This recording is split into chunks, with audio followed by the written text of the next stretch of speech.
पापा एक सवाल पूछूं? हमारे जीवन का सबसे बड़ा संघर्ष क्या है? जीवन भर अपने आप को मैनेज रखना।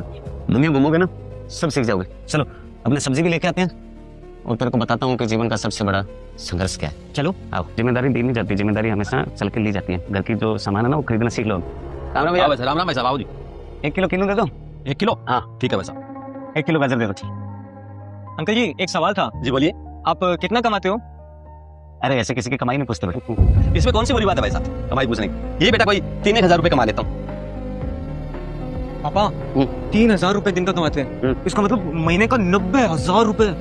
हाँ बेटा, 40 की उम्र के बाद है ना, आपकी डिग्री कोई महत्व नहीं रखती। ये महत्व रखता है कि आप कितना कमा रहे हैं। बेटा ये सब्जी वाले भैया अगर डिग्री के चक्कर में रहते और नौकरी करते तो इनके बच्चों को भी नया जीवन जीरो से स्टार्ट करना पड़ता।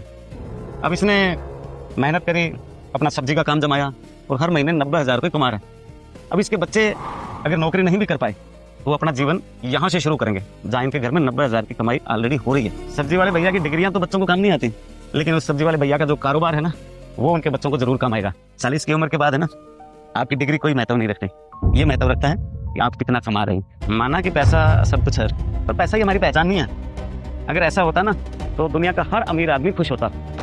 पापा आपने एक चीज नोटिस की क्या? जो गाड़ी अभी निकली थी बाहर, उसे हमारे सिक्योरिटी गार्ड हमेशा सैल्यूट मारते थे, आज नहीं मारा। अब वो रिटायर हो गए बेटा। रिटायर हो गए तो सैल्यूट बंद? हाँ, जब तक आप किसी पद पे हैं, पोस्ट पे हैं, तब तक ये लोग सलाम करते हैं। जिस दिन आप रिटायर हो जाते हैं ना, उस पद का, पोस्ट का कोई मतलब नहीं रह जाता। एक दिन आपके सिग्नेचर से पूरा शहर चलता है। वो जो सैल्यूट है वो उस पोस्ट को, उस पद को मारते थे, किसी इंसान को नहीं। जो सम्मान कुर्सी के साथ जुड़ा हो वो सम्मान नहीं होता, वो सिर्फ औपचारिकता होती है उसकी। इसलिए रिटायरमेंट के बाद आपकी सर्विस, आपकी नौकरी, आप किस पद पे थे उसका कोई मतलब नहीं रह जाता। समझ गया पापा। पापा वो अंकल जी बैठे हैं ना, वो पहले कितने फेमस थे, स्मार्ट थे, लोग फोटो खिंचाते थे। आज बेचारे अकेले बैठे हैं, कोई पूछता ही नहीं। बेटा फेम और सुंदरता कभी स्थायी नहीं होती, चेहरा समय के साथ बदल जाता है। और जो चीज समय पे बदल जाए उस पर घमंड कैसा? बेटा चाहे कोई कितना ही सुंदर हो, स्मार्ट हो, 50 की उम्र के बाद उसकी सुंदरता का कोई महत्व नहीं रह जाता। बस इंसान की एक ही पहचान है बेटा कि उसने जीवन में क्या कमाया है। नाम, पैसा, शोहरत। आपके पास कितना बड़ा घर है तो उसका 70 साल की उम्र के बाद कोई महत्व नहीं होता। उस उम्र में आदमी को सिर्फ सुकून चाहिए होता है। मैं समझ गया पापा। क्या समझा? कि 40 की उम्र के बाद डिग्री का कोई मतलब नहीं है, 50 की उम्र के बाद में सुंदरता का कोई मतलब नहीं है, 60